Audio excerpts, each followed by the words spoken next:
ಆತ್ಮೀಯ H16 news ಅರ್ಥಾತ್ ಸೀತಾರಾಮ್ ನ್ಯೂಸದ ವೀಕ್ಷಕರೇ, ನಾನು ನಿಮ್ಮವ ಎಂ ಆಯುಧ ಮಲ್ಲಪ್ಪ ಜೊತೆ ಅವರು. ತಾವು ಈಗ ಸುದ್ದಿಗಳ ಲೋಕಕ್ಕೆ ಎಂಟ್ರಿ ಹೊಡಿತಾ ಇದ್ದೀರಿ. ಈ ಸುದ್ದಿಗಳನ್ನು ಪ್ರತಿಯೊಂದು ನೋಡೋ ಜೊತೆಗೆ ನಿಮ್ಮ ಅಭಿಪ್ರಾಯಗಳನ್ನು ಹಚ್ತಾ ಇದೆ. ಯಾಕಂದರೆ ಈ ಸುದ್ದಿಗಳು ನಿಮಗಾಗಿ, ನಿಮ್ಮ ಬದುಕಿಗಾಗಿ, ನಿಮ್ಮ ವೈಚಾರಿಕೆಗಾಗಿ, ನಿಮ್ಮ ತಿಳುವಳಿಕೆಗಾಗಿಯೂ ನಿಮಗೂ ಗೊತ್ತು. ಜೊತೆಗೆ ನಮಗೂ ನಿಮ್ಮೊಂದಿಗೆ ಇದೊಂದು ಮಾತಾಡುವಂಥ ಜೊತೆಗೆ ಸುದ್ದಿಗಳನ್ನು ಬಿಡುವಂಥ ಕೆಲಸ. ಈ ಕೆಲಸದಲ್ಲಿ ನಾವು ನಿಮ್ಮೊಂದಿಗಿದ್ದೀವಿ ಅಂತ ಹೇಳ್ತಾ ನೋಡ್ತಾ ಇರಿ ಸುದ್ದಿಗಳನ್ನು. ಇಲ್ಲ ಈಗ ಬೆಳಗಾವಿ ಸುತ್ತಮುತ್ತ ಜೂಜಾಟಗಳು ಗ್ರಾಮೀಣ ಏರಿಯಾ ಮೊನ್ನೆ ಕೂಡ ಒಂದು ರೇಟ್ ಆಗಿದೆ. ನನಗೆ ಪಬ್ಲಿಕ್ ಕಡೆಯಿಂದ ಮಾಹಿತಿ ಬಂದಿದೆ.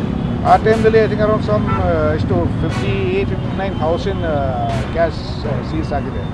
ಮತ್ತು ಮೊನ್ನೆ ಕೂಡ ಒಂದು ಪ್ರಾಜೆಕ್ಟ್, ಅದು ಪಬ್ಲಿಕ್ ಹೀರೋ ಪ್ರಾಜೆಕ್ಟ್ ಅಂತ ಇಲ್ಲಿ ಬೆಳಗಾಂ ಸಿಟಿದಲ್ಲಿ ಇನಿಷಿಯೇಟ್ ಮಾಡಿದ್ದೀನಿ. ಅದರಲ್ಲಿ ಪಬ್ಲಿಕ್ ಕಡೆಯಿಂದ ನಮಗೆ ಯಾವುದು ಮಾಹಿತಿ ಬಂದರೆ, ಯಾವುದು ವಿಷಯ ಇರಲಿ, ಅದು ಸಸ್ಪಿಷಿಯಸ್ ಆ್ಯಕ್ಟಿವಿಟೀಸ್ ಇರ್ಬೋದು, ಅಥವಾ ರೌಡಿಸಮ್ ಇರ್ಬೋದು, ಅಥವಾ ಈ ಥರ ಇಲಿಗಲ್ ಆ್ಯಕ್ಟಿವಿಟೀಸ್ ಇರ್ಬೋದು, ಗಾಂಜಾ ಇರ್ಬೋದು, ಡ್ರಗ್ಸ್ ಇರ್ಬೋದು, ಅವ್ರ ಕಡೆಯಿಂದ ನಮಗೆ ಮಾಹಿತಿ ಬಂದರೆ ನಾವು ಆ್ಯಕ್ಷನ್ ತಗೊಳ್ತೀವಿ. ನಾವು ಮಾಡ್ತಾಯಿದ್ವಿ, ನಾವು ಮಾಡ್ತೀವಿ. ಅದು ನಮ್ಮ ಮುಖ್ಯ ಜವಾಬ್ದಾರಿ ನಮ್ಮದು ಇದೆ.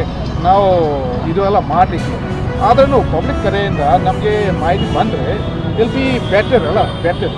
ನಮ್ಮ ಕಡೆಯಿಂದ ನಾವು ಅಷ್ಟು ಮಾಡ್ಬೋದು. ಪಬ್ಲಿಕ್ ಜೊತೆಗೆ ನಾವು ಕೋಪ್ರೇಟ್ ಮಾಡಿದರೆ ಇಟ್ ದಿಸ್ ಮಚ್. ಮತ್ತು ನಿಮಗೆ ಗೊತ್ತಿರಬಹುದು, ನಾವು days the main stress is on citizen friendly policing, public friendly policing.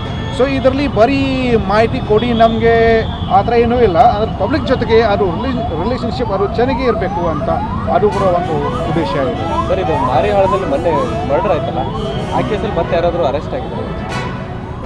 ಯಾವುದು ಅದು ಹೊಲದಲ್ಲಿ ಬಾಡಿ ರಾಮತೀರ್ಥ ನಗರದಲ್ಲಿ ಮನೆಯಲ್ಲಿ ಆಯ್ತಲ್ಲ, ಅದರಲ್ಲಿ ಇಲ್ಲ ಅದರಲ್ಲಿ ನೈತಿಕ ಸಂಬಂಧ ಇತ್ತು ಅವಳದು ಅಂತೇಳಿ ಅವರು ಮಾಲ್ಮಾರುತಿ ಸ್ಟೇಷನ್ದಲ್ಲಿ ಇಲ್ಲ, ಅದರಲ್ಲಿ ಬರೀ ಒಬ್ಬರು ಆರೋಪಿ ಅರೆಸ್ಟ್ ಮಾಡಿದ್ವಿ.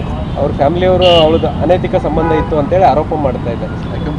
ನೋಡಿ, ಈಗ ಆ ಈ ಸಂಶಯ ಅವರು ಹೇಳ್ತಾರೆ. ಇದೆಲ್ಲ ತನಿಖೆ ಮಾಡುವಾಗ ಮಾಡ್ಕೊಂಡು ನಮಗೆ ಗೊತ್ತಾಗುತ್ತೆ ಆಗಿದೆ ಇಲ್ವಾ. ಆದರೆ ಸರಿಕೆ ನಮಗೆ ಕರೆಕ್ಟ್ ಮಾಹಿತಿ ಏನಿದೆ, ಮರ್ಡರ್ ಆಗಿದೆ. ಮತ್ತು ಮರ್ಡರ್ ಯಾರು ಮಾಡಿದರೆ ಕೂಡ ಅದು ನಮಗೆ ಗೊತ್ತಿದೆ. ಮತ್ತು ಆರೋಪಿ ಕೂಡ ಅರೆಸ್ಟ್ ಮಾಡಿದ್ವಿ. ಬೇರೆ ವಿಷಯ ಬಗ್ಗೆ ಅದು ನಾವು ವಿಚಾರ ಮಾಡ್ತೀವಿ. Thank you. ಮತ್ತು ಇದರಲ್ಲಿ ಮುಖ್ಯ ಏನಿದೆ, we are trying to go to government offices ಮತ್ತು medical colleges where the educated people are there. ಮತ್ತು ಈಗ ನಾವು ಬೀಟ್ ಸರ್ವ್ ಮಾಡುವಾಗ ಕೂಡ ನಮ್ಮ ಬೀಟ್ ಕಾನ್ಸ್ಟೇಬಲ್ ನಾವು ಇನ್ಸ್ಟ್ರಕ್ಷನ್ಸ್ ಕೊಟ್ಟಿದ್ದೀವಿ. ಅವರು ಬೀಟ್ ಮೆಂಬರ್ಸ್ ಜೊತೆಗೆ ಈ ಸೈಬರ್ ಕ್ರೈಮ್ ಕೇಸಸ್ ಬಗ್ಗೆ ಕೂಡ ಡಿಸ್ಕಸ್ ಮಾಡಬೇಕು, ಅವ್ರಿಗೆ ಅವೇರ್ನೆಸ್ ಕೊಡಬೇಕು ಅಂತ.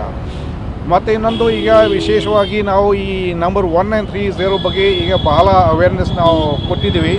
ಯಾಕಂದರೆ ಮೊದಲು ಬಹಳ ಜನ ದೇ ಡೋಂಟ್ ನೋ ದಟ್ ಬಹುಶಃ ಅವ್ರಿಗೆ ಯಾವುದು ಸೈಬರ್ ಫ್ರಾಡ್ ಆಗಿದರೆ ತಕ್ಷಣ ಅವರು 1930 ಕಾಲ್ ಮಾಡಬೇಕು ಅಂದರೆ ಬಹಳ ಜನ ಅವ್ರಿಗೆ ಗೊತ್ತಿಲ್ಲ.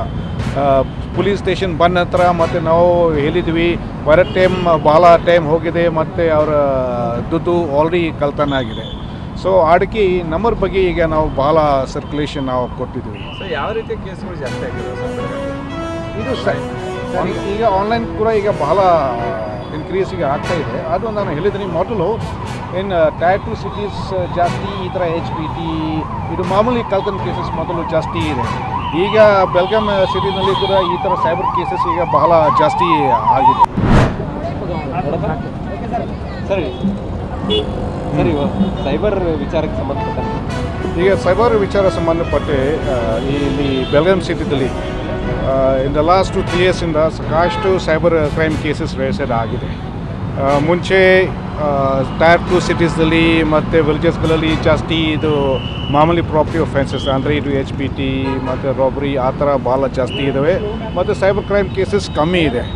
ಆದರೆ ಈಗ ಈ ಮೊಬೈಲ್ ಸ್ಪ್ರೆಡ್ ಆಗಿದ್ದರಿಂದ ಈಗ ಎಲ್ಲ ಜಾಗದಲ್ಲಿ ಈ ಸೈಬರ್ ಕ್ರೈಮ್ ಕೇಸಸ್ ಈಗ ಭಾಳ ಹೆಚ್ಚು ಆಗಿದೆ. ಇಲ್ಲಿ ನಮ್ಮ ಬೆಳಗಾಂ ಸಿಟಿದಲ್ಲಿ ಕೂಡ ಹೋದ ವರ್ಷ ಸಾಕಷ್ಟು ಸೈಬರ್ ಫ್ರಾಡ್ ಕೇಸಸ್ ಆಗಿದೆ, ಡಿಜಿಟಲ್ ಅರೆಸ್ಟ್ ಕೇಸ್ ಕೂಡ ಆಗಿದೆ. ಮತ್ತು ಈ ರೀತಿಯಲ್ಲಿ ಬೇರೆ ಬೇರೆ ಸೈಬರ್ ಫ್ರಾಡ್ ಕೇಸಸ್ ರಿಜಿಸ್ಟರ್ ಆಗಿದೆ. ಈ ಸೈಬರ್ ಕ್ರೈಮ್ ಕೇಸಸ್ ನಾವು ಸ್ವಲ್ಪ ಸ್ಟಡಿ ಮಾಡ್ಕೊಂಡಿದ್ವಿ ಮತ್ತು ಇದರಲ್ಲಿ ನಾವು ಏನು ನೋಡಿದ್ವಿ, it is ಬೇಸ್ಲಿ about lack of awareness. ಇದರಲ್ಲಿ ಮೊದಲು ನಾವು ಏನು ಅಂದ್ಕೊಂಡಿದ್ವಿ, ವಿಕ್ಟಿಮ್ಸ್ ವಿಲ್ ಬಿ ಬಹುಶಃ ಅವರು ಇಲಿಟರೇಟ್ ಇರ್ಬೋದು, ಆ ಥರ ವಿಕ್ಟಿಮ್ಸ್ ಮೇಲೆ ಬಹುಶಃ ಈ ಥರ ಸೈಬರ್ ಫ್ರಾಡ್ ಆಗ್ಬೋದು ಅಂತ ನಾವು ತಿಳ್ಕೊಂಡಿದ್ವಿ. ಆದರೆ ಅದು ರಿವ್ಯೂ ಮಾಡಿಕೊಂಡು we came to know that most of the victims are very well educated people. ಆದರೆ ಅವ್ರ ಹತ್ರ ಈ ಸೈಬರ್ ಕ್ರೈಮ್ ಕೇಸಸ್ ಬಗ್ಗೆ ಯಾವುದೂ ಅವೇರ್ನೆಸ್ ಇಲ್ಲ. ಆ ಉದ್ದೇಶದಿಂದ ನಾವು ಈ ಪ್ರಾಜೆಕ್ಟ್ ನಾವು ಶುರು ಮಾಡಿದ್ವಿ. ಪ್ರಾಜೆಕ್ಟ್ ಆದ್ಮೇಲೆ ಎಲ್ಲ ಸುದ್ದಿಗಳನ್ನು ನೋಡಿದ್ರಲ್ಲ, ಏನು ಅನಿಸ್ತು ನಿಮಗೆ?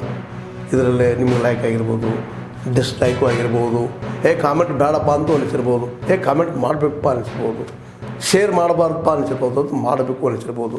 ಏನಾದರೂ ಆಗಲಿ ಶೇರ್ ಮಾಡ್ತಾಯಿರಿ, ಈ ನ್ಯೂಸ್ಗಳನ್ನ ಹಂಚ್ತಾ ಇರಿ, ಜೊತೆಗೆ ಇದಕ್ಕೆ ಸಬ್ಸ್ಕ್ರೈಬ್ ಆಗ್ತಾಯಿರಿ ಅಂತ ಹೇಳ್ತಾ H16 ನ್ಯೂಸ್ ಅರ್ಥಾತ್ ಹೇ ಸೀತಾರಾಮ್, ಇದು ಸತ್ಯದ ಕೈಗೆ ನಡಿ. ವಂದನೆಗಳು.